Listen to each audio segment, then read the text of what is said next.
तो भाई आ चुकी हूँ मैं एक बार फिर से। और हाँ, इस बार लेके आई हूँ एक नई कहानी अपनी ज़ुबानी। तो चलो शुरू करते हैं एक बार फिर से बग्गा बग्गी के इस वीडियो का अपनी अंदाज में फिल्मीकरण। जी हाँ, फिल्मीकरण ही है, क्योंकि वो अपने हिसाब से अपना स्क्रिप्ट लाते हैं और मैं अपने हिसाब से उनकी स्क्रिप्ट लाती हूँ। तो चलो, सुनने में आया है आंटी जी की तबीयत ख़राब है।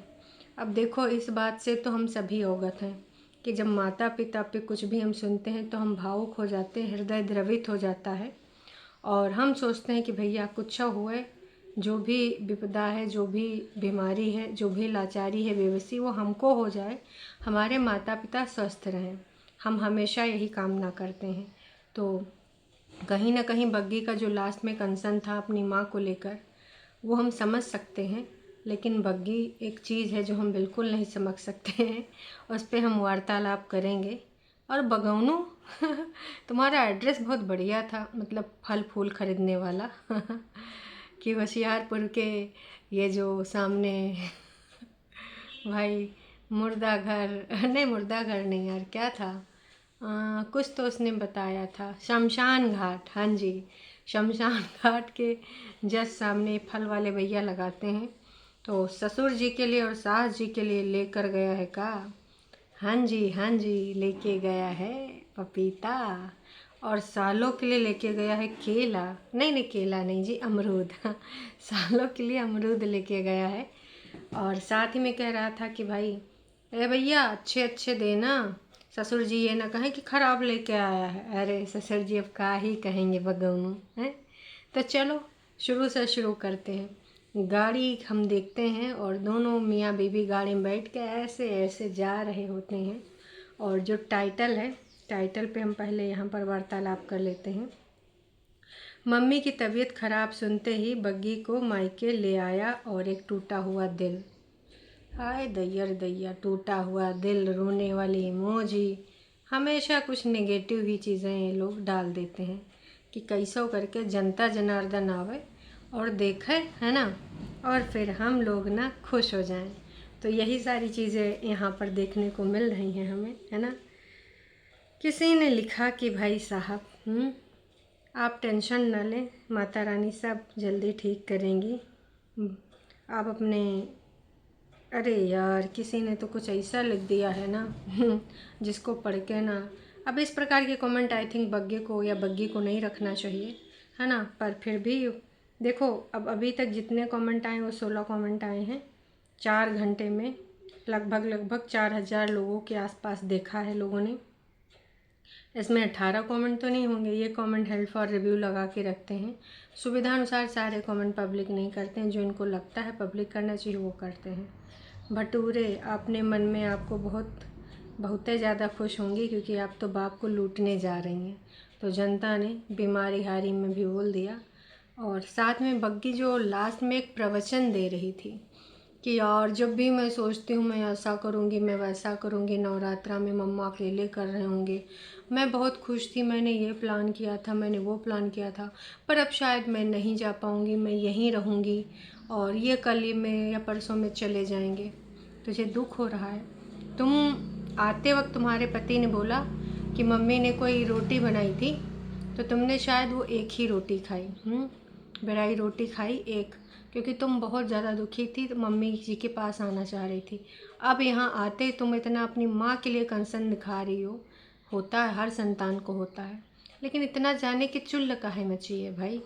थोड़ा सा रुक जाती, है ना, थोड़ा सा रुक जाते, इनका ध्यान दे लेती खाने पीने का। और वैसे देखो बग्गी, बुरा मानना है मानो, ना मानना है ना मानो, मेरा विचार ये है ना, कि वैसे भी तुम लोग तीज त्यौहार पर्व कुछ ऐसे अच्छे ढंग से तो नहीं मनाते हो, रीला बनाते कंटेंट के लिए। तुमने दीदी से ज़रूर कुछ वादा किया होगा कि मम्मी के साथ हम लोग ये वाला काम करेंगे, उसकी वीडियो बनाएंगे, बॉन्ड। तो नकली बॉन्ड बूंड आगे भी कर लेना, कहीं भागा नहीं जा रहा है। इस समय तुम्हारे मम्मी जी को तुम्हारी आवश्यकता है, खाना की भी टेंशन, डॉक्टर ने कहा है घर का खाना होना चाहिए, गैस नहीं मिल रही है, फलाना ढिमकाना। अरे बहन, अपने घर में तुम चूल्हा जलाना तो सीख चुकी हो ना, मम्मी जी ने तो बोला था सब कुछ सीखना पड़ेगा, तो थोड़ा मोड़ा तो कई बार जलाने देखी होगी या जलाई भी होगी कभी कभार, तो यहीं बना लो। जो मम्मी ने 25-26 साल तुम्हें पाल पोस के बड़ा करके ससुरारी भेजा, तो उसके लिए इतना नहीं कर सकती हो। और अगर मम्मी जी के लिए कंसर्न दिखा रही थी बग्गी, तो बार बार ससुराल में तुम इतना कोई ग्रैंड वाला सेलिब्रेशन तो करती नहीं कि नवरात्रि में मैं ऐसा करती, मैं वैसा करती, पर मुझे लग रहा है अब मेरा हो नहीं पाएगा। जितनी बार भी मैं कुछ अच्छा सोचती हूँ तो मेरा ऐसे हो जाता है, मुझे लगता है मेरी ही किस्मत ख़राब। बहन, सबको लगता है कि मेरी किस्मत ख़राब, मेरे ही साथ ऐसा क्यों, अक्सर हम सारे सोचते हैं, पर ऐसा नहीं होता है। कई बार हमसे भी ज़्यादा बहुत सारे लोगों के साथ हो रहा होता है। अपना गम सबको ज़्यादा लगता है कि हाय मैं अबला नारी, मैं बेचारी, पर जब अपने से ज़्यादा तुमको देखने को मिले ना, कभी आप कहते हैं ना, कहीं पर पढ़ा था मैंने कि अगर दुनिया की सच्चाई जाननी हो तो एक बार हॉस्पिटल देख के आओ, तुमको अपने सारे गम बहुत छोटे लगेंगे, सारी तकलीफ़ें बहुत छोटी लगेंगी। एटलीस्ट अपने पास खाने को, रहने को, है ना, एक छत है, पहनने को कपड़े हैं, जैसे भी हैं, किसी के पास ब्रांड वाले हैं तो किसी के पास सस्ते मद्दे हैं, पर है ना तन ढकने के लिए। कोई बहुत अच्छी अच्छी चीज़ें खाता है तो कोई डेली दैनिक दिनचर्या में जीवन यापन करने वाले, जिससे खाना आपको मिल जाए वही काफ़ी होता है। तो जिसकी जिसकी जैसी दिनचर्या होती है, जैसी देखो कमाने, और देखो अपना, अगर हम ये सोचे कि नहीं हमारे पास ये होना चाहिए, वो होना चाहिए, वो तो कभी नहीं जाएगा। जिसके पास जितना होता है उससे ज़्यादा और लालसा होती है पाने की। तो ठीक है, सब अपनी अपनी जगह पे राइट है। जो जितना कमाता है ना, उसको ये लगता है कि हम और बढ़ें, और ये लालसा होती भी है क्योंकि हम मनुष्य हैं, और लालसा रखनी भी चाहिए, क्योंकि जब हम लालसा रखेंगे तभी हम आगे बढ़ेंगे। तो बस मैं यही कहूँगी, जब अपने दुख तुमको बहुत ज़्यादा लगने लगें, कोई भी हो, तो दूसरों के दुख देख लो, है ना। कई बार हम अच्छे खासे होते हैं फिर भी कहते हैं यार इसको देखो कितना सुंदर बनाया, हमको भगवान ने ऐसा बनाया, इसको बड़ा फुर्सत से बनाया। अरे भाई, तो उसको भी देख लो जिसके एक हाथ पैर नहीं है, या फिर भाई साहब आँख में कोई समस्या है, या फिर किसी तरीके से वो अभी अपने नहीं दूसरों के ऊपर आश्रित है ना, बीमारी हारी में। तो भाई जब उनको देखो तो फिर अपनी चीज़ें समझ में आ जाती हैं। तुम सुंदरता को लेकर ही परेशान हो, अरे तुम्हारे पास जो हाथ पैर हैं तो भाई वही काफ़ी हैं। तो बगौनी हो या वाली सोच निकाल दो कि मेरे ही साथ क्यों। कभी कभी तो मुझे लगता है कि मेरे ही साथ सारी बुरी चीज़ें होती हैं, ऐसा नहीं है। तुमसे भी ज़्यादा बहुत सारे लोगों के पास गम है, बस तरीका है, तो थोड़ा सा तरीका चेंज कर दो। देखो जीना तो है ही है तो अच्छा है ना कि पॉजिटिव ढंग से सोच के जियो। कुछ चीज़ें अपने हाथ में नहीं होती, जो नहीं होती ऊपर वाले को छोड़ दो, है ना। तो यही, वैसे भी दुनिया तो आजकल बड़ी स्वार्थी है यार। दुनिया को जब अपने ऊपर कोई दुख तकलीफ़ आता है तो लगता है यार हमारी परीक्षा चल रही, हमारी परीक्षा चल रही है, हम इस परीक्षा में पास करके दिखाएंगे। और जब दूसरे के ऊपर थोड़ा भी कठिनाई का टाइम आता है तो कहते हैं हाँ कर्मों का फल मिल रहा है, कर्म ही ऐसे कठिन होंगे तो भुगतेंगे नहीं, यहीं पर भुगत के जाएंगी।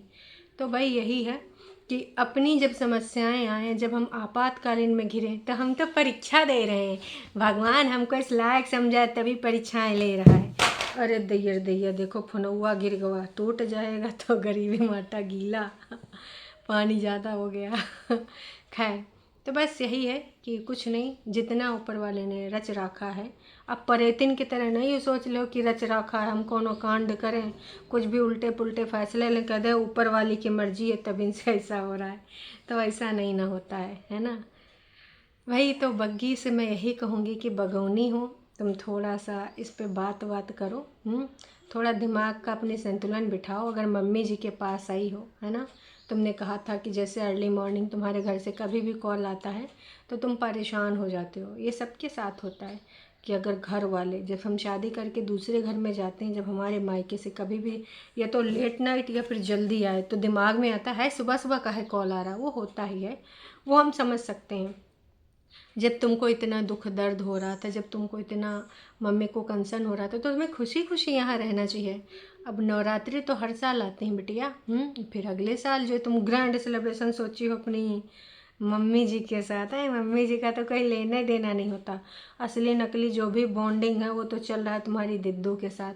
भगवान करे असली है, असली होगा तो बढ़िया है, एक दूसरे का चैन सुकून से रह पाओगी। नकली होगा तो 2-4 महीने बाद फिर से। वैसे तुम लोगों के अंदर ईगो तो बहुत है, खासकर तुम्हारी ननंद रानी। उसको खुश रखे रहना, जो कहे हाँ में हाँ मिलाती रहना। अगर हाँ में हाँ नहीं मिलाओगी तो कब उसका नथुना फूल जाएगा पता भी नहीं चलेगा। खैर, ये समय समय पे हमने नोटिस करी हैं बगौना की लाचारी बेबसी है। बेचारा ससुराल जाता है कंटेंट लेने। ऐसा मैं नहीं कह रही हूँ, ऐसा बग्गे पे थोड़ा आ जाते हैं। किसी ने लिखा है ना, ब्यूटीफुल लाइफ जी ने लिखा है, पहले आपके डैडी को हार्ट अटैक आया था, तब कैमरा लेकर हॉस्पिटल भाग आए थे, कंटेंट मिल गया। अब मम्मी हॉस्पिटल में है, फिर से कैमरा लेकर भाग आया कि फाइनली कोई तो कंटेंट मिल गया। इस पे 34 लोगों ने लाइक किया है। नुसरत जी ने लिखा है, ससुराल वालों को भी बोला करो फ्रूट ही दिया करें, वहाँ से भर भर के क्यों ले आते हो। नुसरत जी बहुत सही आपने लिखा है। ऐसा नहीं है कि तुम्हारे साले लोग नहीं खाएंगे मीठा, वो तो हर चीज़ खाते हैं।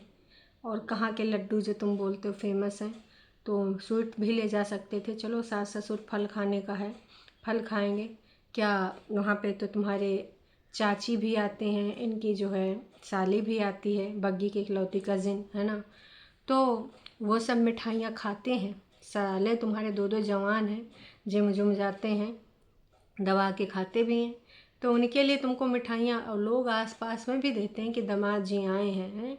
लेकिन बगौना हरदम कुछ एक्सप्लेनेशन लेकर बैठा होता है कि नहीं, हमने सोचा मम्मी जी के लिए पापा जी के लिए पपीता ले लूँ, सालों के लिए अमरूद ले लूँ। हाँ, सालों ने अमरूद कहीं देखा तो होगा नहीं, काट लो। पहले 2 किलो की बात हो रही थी, फिर जब वो फिर से यूँ मेहरा आदमी, मतलब मेहरा का बोलें भाई साहब, ये गलत हमने शब्द से लेके इसको का बोलेंगे, क्योंकि लड़कियां तो आजकल ऐसे हैं ना, वो तो काम करती हैं कदम से कदम मिला के। लाचार बेबस आदमी ये बोल सकते हैं, क्योंकि चलने फिरने में असमर्थ हो लोग ही ऐसा करते हैं। अपना गाड़ी में स्टेयरिंग पकड़े बैठा रहा, जा लेके आ। उसने बोला भी तुसी गलत जगह पे गाड़ी क्यों मोड़ते हो, खड़े करी हो। फिर भी इसको लगता है ड्राइवर मैं हूँ, हैं कंडक्टर तू है, तो जा कंडक्टर लेके आ। कंडक्टर साहिबा उतरी, कभी कुछ ला रही, कभी कुछ। हाँ, very good very good. 1 kilo अमरूद 2 सालों के लिए रखे गए, और उससे बोली हो गए ना 1 किलो। उसने बोला हाँ, मैंने एक अपने लिए कटा भी लिया है। आए हाय, अमरूद। वैसे बग्गा तुमने कितने रुपया खर्च कर दिए होंगे? आई थिंक 500 रुपया भी इसने ना खर्च किए होंगे। पपीता ज़्यादा से ज़्यादा 100-150 के 2 ले लिए होंगे, है ना। 150 में 2 पपीता मिल गए होंगे। 120 रुपये किलो यहाँ अमरूद मिल रहा है लखनऊ में। उधर कितने मिल रहा है मुझे नहीं पता। 500 के अंदर का ही फल लेके गया है। मिठाइयाँ मुठोइयाँ से इसका दूर दूर तक का रिश्ता नाता नहीं है, बस एक्सप्लेनेशन दे देता। उधर से ज़रूर डिग्गियाँ भर भर के आती हैं। तो बग्गी के अनुसार बग्गा लौट आएगा, ये मम्मी जी के साथ बेचारी रुकेगी। इसका मन तो बिल्कुल नहीं रुकने का है, हैं। कैसे बेबसी के साथ बोल रही थी, तो शायद मुझे रुकना पड़े। तो बहन जी अब रुको, प्यार से रुको, ये तुम्हारे घर है। कुछ दिन पहले, अच्छा उधर ज़्यादा आज़ादी है, इधर कम आज़ादी है। उधर जब हो तो दीदी को बुला के स्कूटी से गेड़ी मारने निकल जाती हैं। अब इधर मम्मी जी जब तक बीमार हैं तो घर परिवार भी देखना पड़ेगा। वहाँ दोनों रील बनाया करते हैं, मम्मी जी का रील बना देती हैं काम करवा करवा के। मम्मी जी चूल्हे पे रोटियां बनाया करती हैं और ये दोनों अपनी रोटियां ऊपर पकाया करती हैं, है ना। तो इसका मन तो बिल्कुल भी नहीं था, और ख़ासकर नवरात्रों को बहाना बना रही थी। मैंने सोचा था मम्मी जी के साथ मैं ऐसे करूँगी वैसे करूँगी, वो सब कहानियाँ थी। मुझे ऐसा लगा, आपको कैसा लगा आप भी कमेंट करके अपनी प्रतिक्रिया दीजिएगा। और बहुत सही नुसरत जी ने लिखा है, आने वाले टाइम में भी तमाम लोग और भी लिखेंगे। कुछ लोगों ने कहा है कि डियर बिल्कुल लड़कियां घर के बारे में बहुत सोचती हैं, सब चीज़ें ठीक हो जाएंगी, बिल्कुल ठीक हो जाएंगी। टू बी वेरी फ्रैंक, मैं तो यही कहूँगी कि बहनी हो, तनिक से अब घर परिवार को भी ध्यान दे लो। तुमको अपने मायके में तो जब भी आती हो बग्गा के साथ ही आती हो, बेनिफिट लूट के लेके जाती हो, हैं ऑफ़र का फ़ायदा उठाती हो। तब जब मम्मी पापा को भी तुम्हारी ज़रूरत है तो आई थिंक कुछ दिन रुक जाना चाहिए तुमको। और उधर तो तुम्हारी इंडिपेंडेंट दीदी आई हैं, वो देख दाख लेंगी। तो तनिक से थोड़ा सा इधर और रहमो करम कर दो। और भगवान के नाते अपने पति को भेज देना, और जब इधर से मम्मी जी थोड़ा ठीक ठाक हो जाएंगी तो पति को बुला लेना। फिर डिग्गी भर भर के जो तुमको ले जाना होगा वो ले जाना। क्योंकि वो तो तुम ले ही जाओगी हमेशा की तरह। ये वही मम्मी बीमार है बग्गी, जब तुम इधर से विदा होती तो 2-2 3-3 बना के सब्जी देती हैं, याद आवा? आई थिंक याद आ ही गया होगा। 2-2 3-3 सब्जियां तुम जब लेके जाती हो तो तब उस समय समझ में नहीं आता तुमको कुछ। अब यहाँ पे तुमको काम करना पड़ेगा तो गैस याद आ रही, खाना कैसे बनेगा? कर हो ही जाएगा, मैं कर ही लूँगी। बड़ी लाचारी, बड़ी बेबसी के साथ तुम ये बोल रही थी। बग्गा ने जब मम्मी जी वहाँ पे पकड़ के बग्गी ले जा रही थी तो भी कैमरा चलाया। ये अपनी आदत से मजबूर है। मम्मी जी लेटी थी, बाकी वहाँ पे दादी जी और भी कुछ लोग बैठे थे तो वो बातचीत कर रहे थे, उसको भी ये कैप्चर करने में लगा था। ये बंदा ऐसा है ना कि बीमारी हारी को भी, मैं कहती हूँ डेली ब्लॉगिंग करो, इसमें कोई बुराई नहीं है। आपको बताना है बता दो, बीमार है, सुविधा अनुसार जो स्पष्ट वो बैठी हूँ, है ना, कंफर्टेबल तरीके से उनसे बातचीत करके उनको दिखा दो। कि कहीं कैप्चर करने ले जाते हो, ऐसे तो बहुत सारा कंटेंट होता है लाइफ में यार। लेकिन ऐसे थोड़ी होता है कि हर जगह का कैमरा चला दो, हैं। ये चीज़ बग्गा की बहुत ज़्यादा घटिया लगी और फिर से लगी।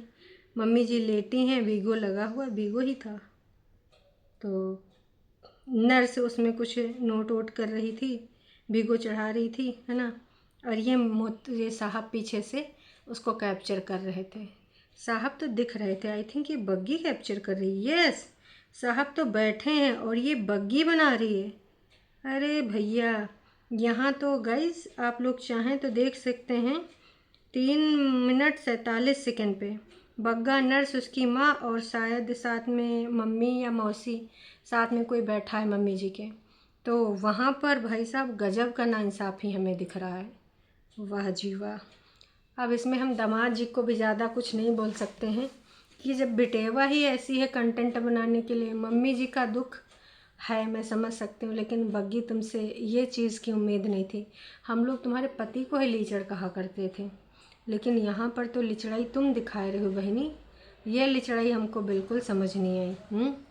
तुम कैसी हो गई हो धीरे धीरे। वो सारी चीज़ें जो पहले थी तुम्हारे अंदर वो बिल्कुल नहीं रही हैं। अब तो तुम बिल्कुल, अब बाद में बग्गी भी अपनी मम्मी के साथ जब बातचीत कुछ कर रही थी तब बगौना ने कैप्चर करा, तो ये दोनों मियाँ बीवी 1 यूनिट बन के ये सारी चीज़ें कर रहे हैं। दोस्तों, इस बारे में आपका क्या कहना है? कमेंट करके प्रतिक्रिया ज़रूर दीजिएगा।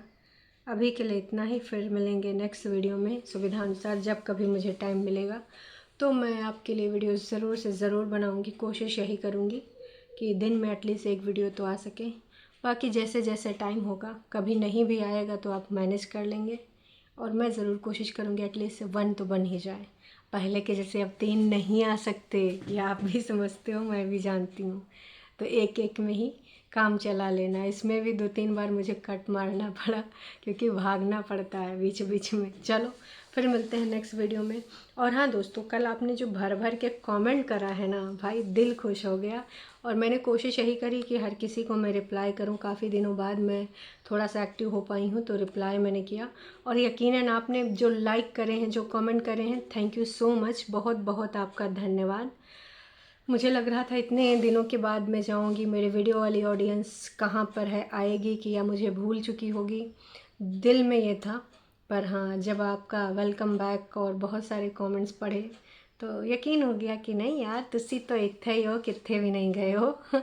तो चलो, thank you so much, means a lot भैया रे भैया, तुम हो तो हम हैं। और खुशी हुई आपके सारे कमेंट्स देख के, पढ़ के, है ना, कि आपको अभी मैं याद हूँ। भले मैंने 1 महीने से ज़्यादा का गैप ले लिया, पर फिर भी आप मुझे याद करके बैठे हो, तो थैंक यू सो मच। चलो अभी के लिए इतना ही, फिर मिलते हैं नेक्स्ट वीडियो में। तब तक के लिए टाटा बाय बाय।